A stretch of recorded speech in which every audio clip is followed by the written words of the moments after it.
Word of the tournament reached Thistlebrook Hollow roughly 4 hours before I did. By the time I limped back into town, ice bruised and triumphant, still faintly smelling of someone else's borrowed magic, the entire village had already rearranged its opinion of me twice and was working on a third draft. Old Hetty brought a pie to our door. I wanted to be clear that Old Hetty has never, in my recollection, brought anyone a pie for any reason. For the champion, she said, thrusting it at my mother like evidence in a trial. Tell him Disaster sends regards.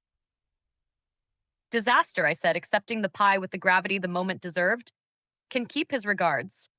I have not forgiven Disaster. I will never forgive Disaster.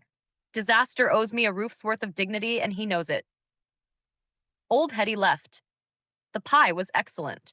I want that on the record, too, because not every good thing that happens to me needs to be complicated by a panel or a goat, and I intend to enjoy the rare exceptions. Corwin did not bring a pie. He showed up 3 days later, alone, without an audience, without a single prepared insult.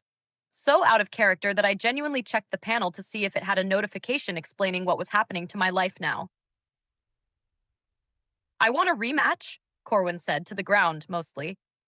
You've had several rematches, I told him.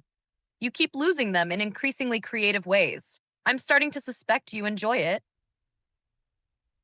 I don't enjoy it, he said, after a pause long enough that I started to feel almost bad for him. I've trained since I was 6. I have an epic rank. I have everything I was supposed to have, everything that's supposed to mean something.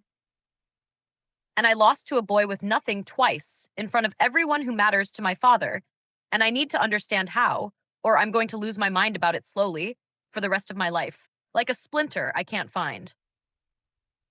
I sat with that for a moment, because underneath the privilege and the mill money and the deeply punchable smugness, that was, recognizably, a real and human kind of pain.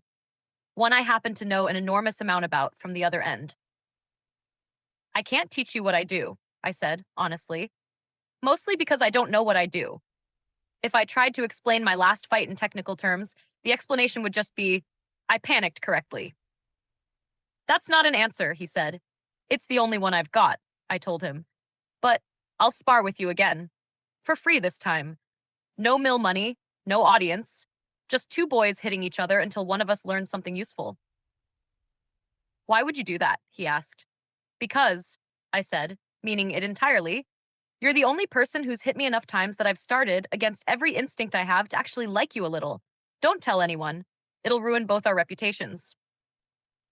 He almost smiled.